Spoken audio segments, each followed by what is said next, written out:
by the piano.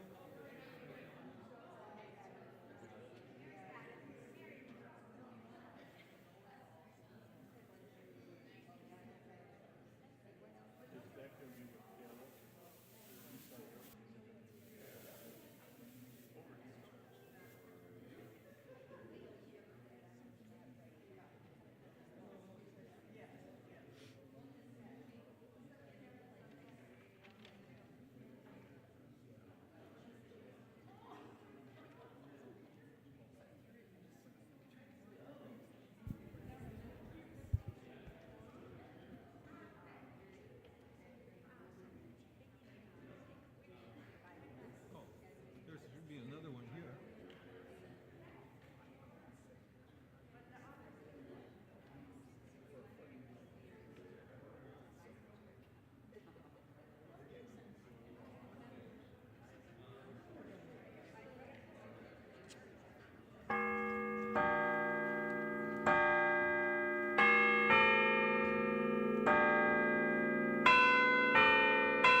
The box. It was the thump on the porch that awakened me that morning. I wasn't expecting visitors, so I couldn't imagine what had made that sound before coffee. To my surprise, there was an enormous box on the front porch. The wrapping was nondescript and gave no indication of what was inside. I checked the top of the box. The return address was missing, but the label was addressed to me, so this package was in the right place. As I was using scissors to open the box, I thought I saw the box move a bit, but dismissed that as a continued lack of coffee. I folded back the box flaps and peered inside. To my shock, I was staring nose to nose with a full-grown tiger. Before my brain could process what I was seeing, the tiger burst out of the box and knocked me over as it landed on my chest. Its sharp teeth bit in above my heart, and my eyes filled with tears. I couldn't breathe and had no idea what to do about this unbelievable situation. It was quite a long time before the tiger moved enough for me to get a deep breath in. It left my chest, but it stayed in my home. It has moved in without my permission. Eventually, I learned this wild tiger's name is Dudley, and she has no manners. She pounces whenever and wherever she feels like it, which has led to awkward scenes in parking lots, the credit union, and coffee shops. Sometimes I avoid social scenes because it could involve having to explain why I am always accompanied by a tiger. There are questions about why I can't manage to leave my tiger at home. Have you tried to tell a wild animal what to do? By now you're probably wondering why I would share this story during a Christmas get-together. I want to hold space for those of us who are trying to make it through our first holidays without someone we love, and with the grief tiger riding along for our every move. Maybe this year is not all merry and bright. The first Christmas song I heard this year made me want to stomp on someone's foot. Like the tiny Christmas lights, I want to offer this little bit of comfort. You are surrounded by people who are sitting with tigers. This room has people sitting with tigers. Every parking lot, restaurant, and store you visit has people walking with tigers. Some pairings are new and chaotic, others are companions. This imagery does not fix, but it's offered as a reminder that you are not alone. And when you see your tiger, tell them Dudley said hi. Would you sing in the next song, Be Still My Soul, which is printed on the back of your program?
Jesus, Jesus, rest your head.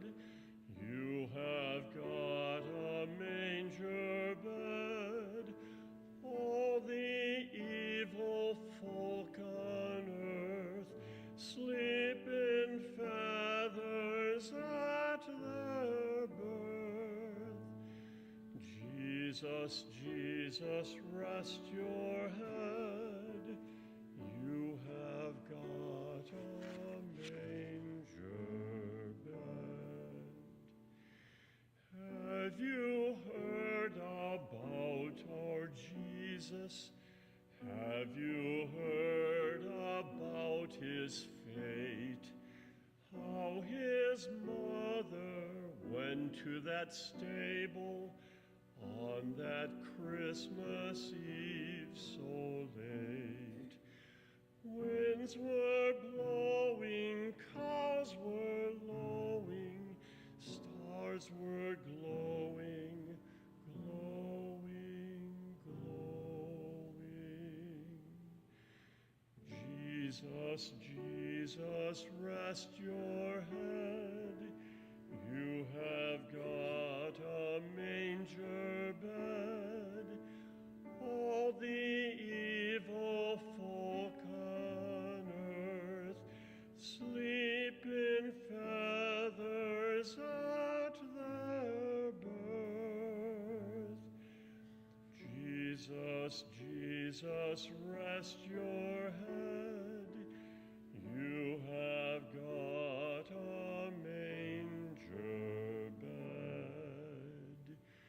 To that manger came then wise men, bringing things from hin and yon, for the mother and the father and the little blessed son.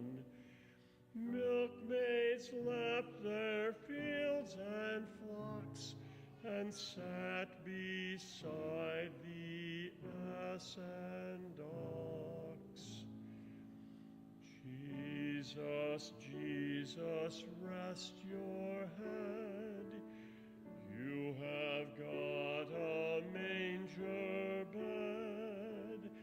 All the evil folk on earth sleep in feathers at their birth.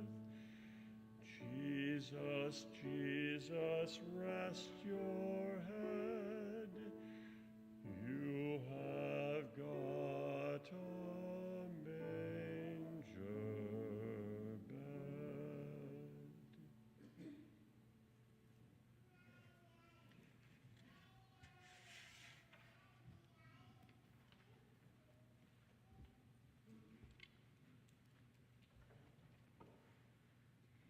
Each moment is a gift, the ultimate present. We give of our time, of our capacity, of our love. In this season of Advent, let's not only look forward, for although Christmas will come, nothing else is truly promised or predictable. We have only this moment, the present.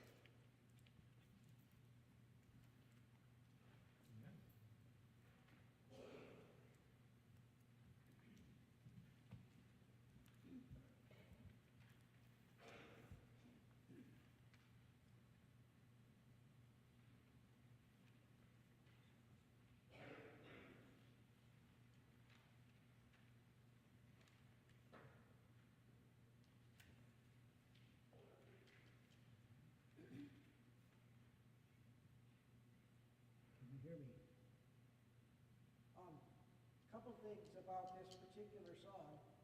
One, it's the oldest known Irish carol, dating back to the 12th century, which I didn't know when I played it the first time. But the first time I played it was the first time I played Native American flute in public, here in this sanctuary 19 years ago for Christmas Eve. So I thought it'd be fun to play it again. The Wexford Carol.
you are not surprised. Every year, some optimistic soul promotes thrift at Christmas. They suggest that maybe you make a list, set a limit on how much you're going to spend, don't use credit cards. These are all good things, right? They might even suggest that you practice regifting. Now, regifting is where you take something that was earlier given to you and you wrap it back up and you give it to somebody else. This can be a really good idea because if you've got it and you aren't using it, why not pass it on, right? But there are some limits. For example, you should follow basic rules like take the gift tag off first. And if it's embroidered with your name, maybe don't pass it on. And, you know, it should have some value, unless it makes you laugh. If it makes you laugh, all bets are off. I have the perfect example. I received this little beauty at a family white elephant gift exchange about 40 years ago. At first I thought I was the victim of a bad regift, because it's really been around, and especially because that first year it still had mud stuck to it. But then I heard the story that goes with the teapot. As background, my family had bought a second farm. My dad was a cattle dealer, and sometimes we ran out of space. And so on the second farm, there was a small field with a dump pile. The previous owner had dumped various bits of household rubbish there and hadn't cleaned them up yet. And sometimes when we ran out of space elsewhere to put cattle, we would put cattle in that field, and the dump pile didn't bother the cattle, and the cattle didn't bother the dump pile. Until the day that we put a really curious cow in the field. And the cow went to the dump pile, and she dug through it, and she found this teapot, and she stomped on it. We think the cow had a shoe fetish. Anyway, she wore it around for a little while. My dad first noticed it by the noise. He's, walking through the barnyard one day and hears, and not a typical noise at all. So he goes out there to take it off. Now, my dad has been dead for 6 years, and my mom has polished him up with a nice glow, and she is convinced that he just persuaded the cow to stand still, and he slid it off the cow's foot. This is not how I remember the story. As I remember the story, the cow had her own regifting rule, which was finders keepers. And my dad had to go one-on-one with that cow in order to get this off. He had to get muddy and bruised a little and say words that I should not repeat here in church because it's a bad idea. And it took a while before he managed to pry this off of her foot. On the day it was regifted to me, he finally told us the story, and we all laughed so hard we cried. And for us, the story had so much meaning that 40 years later, this little beauty is still being passed around. In fact, tomorrow, I have to take it to Federal Express and spend a small fortune so that I get it back to my sister's family in time for somebody else to get regifted this at Christmas. So what does a tea kettle and a cow have to do with us at Christmas? Well, I think as believers, we all have the opportunity to regift the love of God at Christmas time. Maybe by what we say, but certainly by what we do. So this year when you sing Joy to the World, or give somebody a hug, or wish somebody Merry Christmas, remember that you're passing on the gift that keeps on giving. Merry Christmas.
wife of Bill. My name isn't in the program because I said, we need to do this together. And so we were talking about the words comfort and joy and realized we've had a few God moments in December that we want to share. Thus the pictures from many years ago. 59 years ago this month, the year was 1966. I was in college, 20 years old, and Bill was a machine gunner in Vietnam in the Vietnam War. Bill was on R&R, which is rest and recuperation. Rest and relax. Rest and relaxation in Taipei, Taiwan. He called me back when telephones actually had cords. I remember the exact room I was in, the exact chair I was sitting in. The call came around 4 in the afternoon. This is emotional, but then I knew he was the one for me. I knew he might not come home, but with prayer, he did come home. In August, he arrived home safely.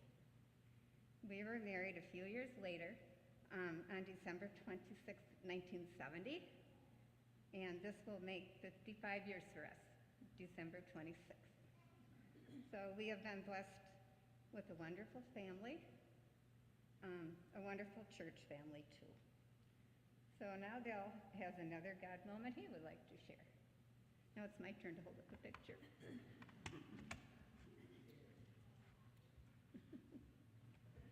Pardon me for being emotional. I have told this story many times. I have some friends who don't believe. I don't know about my friends, but I have had a few God moments in my life. One of the God moments happened in the middle of nowhere in Vietnam, 1966. My infantry company was on a search and destroy mission called Junction City, in the middle of the jungle in War Zone C. My company was setting up a defensive perimeter. We were exhausted, thirsty, and very hungry. We had a Catholic priest named Father G. He went on every operation my platoon went on. He never carried a weapon. During an operation, he would rotate between platoons during our search. When my company was finished moving for a day, we set up our defensive perimeter. When the perimeter was set up, I had a God moment. Father G said he would be serving communion in the middle of War Zone C. He set up an altar made up of 3 155mm howitzer boxes. He then passed the word that one of us from each defensive position would come and serve communion. We drew straws. I was lucky enough to win. This is one of the few times I have won something. In the middle of War Zone C, he served communion. There were blacks, whites, Hispanics, Asian. I also believe there was a few atheists celebrating communion. For all the non-believers, you should have been there. This is one of my God moments. Merry Christmas. Will you turn to page 28? We will sing I Wonder as I Wander.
Huron carol was written by a Jesuit priest in 1648. He was stationed with the Huron natives on the east coast of what we now call Lake Huron, with the Huron people. And at Christmas time, he decided to try and explain the story of Jesus' birth in their terms. If you want to see the words to the song in English, he wrote it in Huron because he learned it right there. It's number 151 in your hymnal. But this is what the music sounds like. By the way, this is the oldest carol written in North America. So I picked old ones.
Yesterday, 17 hardy souls attended a Church of the Wild service at Janesville School's outdoor lamp to celebrate the winter solstice.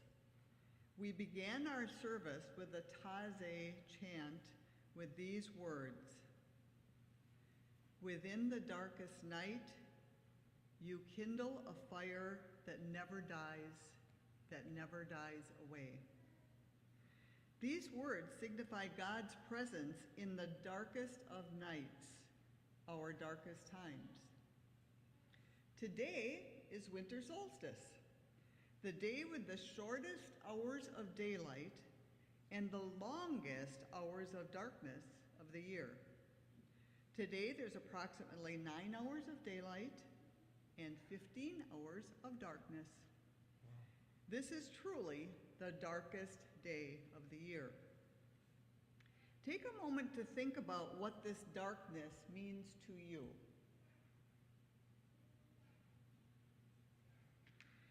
Does the darkness provide a time of rest and reflection?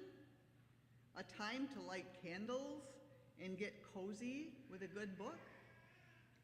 Or does the darkness bring sadness and despair? For many people, including myself, the darkness of this season brings a time of struggle with depression, and we wait with longing for the return of light and hope. Winter solstice has been celebrated for at least 12,000 years. The ancients knew the rising and setting of the sun by careful observation without any modern scientific instruments. Stonehenge, the giant circle of upright stone pillars in England, was built about 5,000 years ago to honor the alignment of the sun at winter and summer solstices. During sunset on winter solstice, so tonight, winter solstice at sunset, the sun's rays shine directly between two of the stone pillars, flooding the inner circle with the sun's light. For thousands of years, the Celtic and Norse people celebrated the festival of Yule around the winter solstice to mark the return of the sun. They believed that the darkness represented the womb of God. And in that womb, new life would arise and bring forth the abundance of the new season's crops. They celebrated with candles and feasting and rejoicing at the coming of the light. When we pause to reflect on this dark womb time, we can allow ourselves to focus on what we want to give birth to in our lives. Maybe birthing new hobbies or new friendships. For those of us who have difficulty with the darkness of this womb time, we can use this dark time to find comfort in community, sharing the burdens and the blessings of the darkness with others, as we are doing here today in the service of comfort and joy. As we move into tomorrow, which would be December 22nd, and the days that follow, the light returns, and returns a bit more each day. And as the light returns, hope is ignited with the promise of abundance. What will you give birth to that has been nurtured in the womb of darkness? Solstice blessings to you all. Yes,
Christmas Blessing by Steve Garnis Holmes.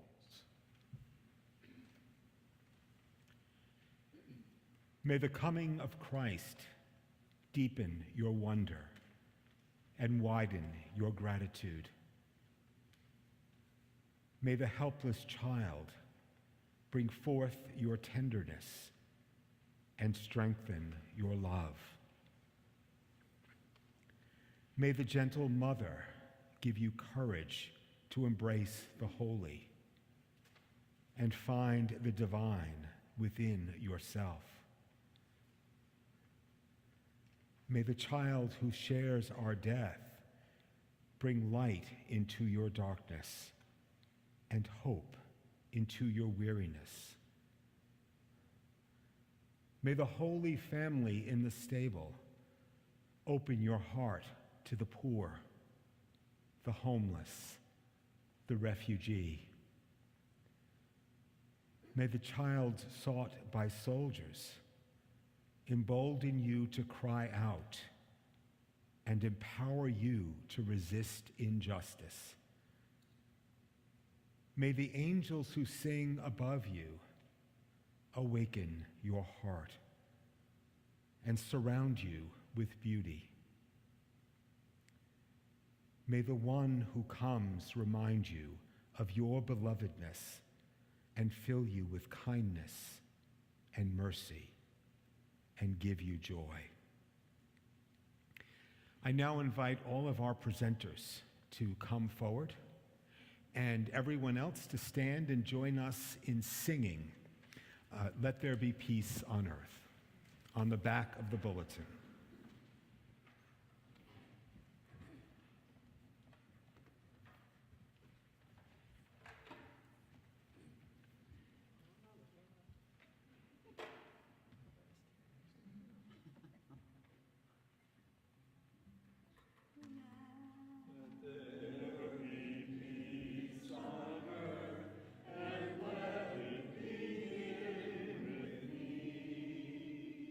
Let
carry a bucket. I carried a machine gun. I think he was singing bass the whole time. It sounded great.